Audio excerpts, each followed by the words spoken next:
Pour ce reportage, nous sommes allés à la rencontre de deux jeunes femmes, Asia, qui porte le voile depuis quelques années, et Layla, une avocate qui a porté le voile pendant près de 2 ans. Nous avons rencontré Asia, militant politique France insoumise, qui a témoigné de son parcours dans la vie politique en tant que femme voilée. C'est-à-dire que j'avais besoin d'une légitimité de parole, contrer les préjugés, la voile est bête. Du coup, c'était un peu compliqué, je me noyais dans des lectures, dans des livres, pour essayer de me faire voir comme une voilée intelligente, pour contrer les préjugés, etc. Aujourd'hui, ça me fait toujours mal quand on m'insulte, on me traite, sachant que je suis un peu dans le milieu politique. Donc je suis confrontée beaucoup à être sujette à débat et des insultes. Donc je vis mal, ça cause de la déprime, mais on est obligé de vivre avec. Pour moi, c'est-à-dire que le voile n'est pas contraire à la laïcité. Quand j'étudie la loi, par exemple celle de 1905 qui dit que la République donne la liberté de conscience, donc la liberté de pratique de culte, qu'elle ne salarie ni ne subventionne des religions, je ne me sens pas en contradiction avec la laïcité. Layla, avocate au barreau de Paris, nous explique en quoi le port de signes religieux et la laïcité ne sont pas incompatibles dans la sphère publique pour les adultes.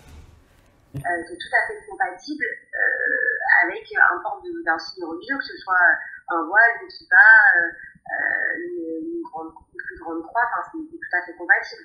Mais c'est juste que parfois en France, quand on entend dans les médias, etc., la notion de laïcité juridique, elle est souvent déformée.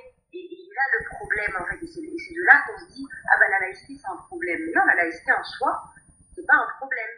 Si elle se cantonne, si elle se limite au monde public, c'est-à-dire aux fonctionnaires, à l'administration, en fait. Mais dès lors qu'on la tire vers le monde privé, et qu'on la brandit en disant, oui, c'est la laïcité. Non, dans la loi, c'est pas ça la laïcité. Dans la loi, c'est qu'on peut faire ce qu'on veut, on peut porter le signe qu'on veut, tant qu'on respecte les autres, bien entendu, et que ça porte pas préjudice à l'ordre public, en fait. Pourquoi les élèves et les personnels de l'établissement ne peuvent-ils pas porter de signes religieux au collège ? Il y a des lieux particuliers, comme les écoles, les collèges, les lycées, qui sont publics et dans lesquels les élèves doivent mettre de côté leurs croyances. Pourquoi ? Eh bien, pour pouvoir apprendre dans les mêmes conditions.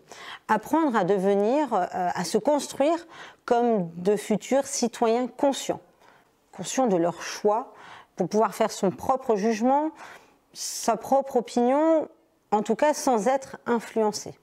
Il y a des textes pour cela, comme la Charte de la laïcité ou encore la loi de 2004 sur les signes religieux, qui impose une neutralité religieuse aux élèves.